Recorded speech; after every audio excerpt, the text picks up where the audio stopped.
আমাদের পাইলট প্রোগ্রামটা আমরা জুলাই থেকে শুরু করছি। আপনারা জানেন যে বিএনপির যতগুলোই বড় কর্মসূচি, ফ্যামিলি কার্ড, কৃষক কার্ড, আপনার বৃক্ষরোপণ, খাল খনন, ইমাম মসজিদদের বেতন ভাতা সবই কিন্তু আমরা প্রিয় পাইলটিং হিসেবে শুরু করেছি। আজকেও আন্তঃমন্ত্রণালয়ের মিটিংয়ে মাননীয় প্রধানমন্ত্রীর নেতৃত্বে সিদ্ধান্ত হয়েছে যে আমরা জুলাই মাসে প্রত্যেক উপজেলা থেকে 2টি করে প্রাইমারি স্কুলের নাম নিয়ে সেখানে ক্লাস 1-এর মাধ্যমে আমরা এই একই ধরনের পোশাক এবং একই ধরনের স্কুল ব্যাগ আমরা তাদের কাছে ফ্রি হস্তান্তর করব।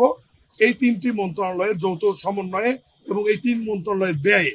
আরেকটি জিনিস খেয়াল করবেন, বাংলাদেশে যেমন আইন শৃঙ্খলা বাহিনীর একই রকমের পোশাক, সেনাবাহিনীর ড্রেস একই রকমের, পুলিশের ড্রেস একই রকমের, ঠিক এইরকমই মাননীয় প্রধানমন্ত্রী যেটা চাচ্ছেন যে সমতা আনার জন্য মাননীয় উপদেষ্টা যেটি বলেছেন যে সকল প্রাইমারি স্কুলের স্টুডেন্টের একই রকমের ড্রেস হবে, মেয়েদের আলাদা ছেলেদের আলাদা, ব্যাগ মেয়েদের আলাদা ছেলেদের আলাদা। রাস্তা দিয়ে যাওয়ার সময় যে কেউ দেখলেই যেন চেনে যে এই বাচ্চাটি প্রাইমারি স্কুলে পড়ে।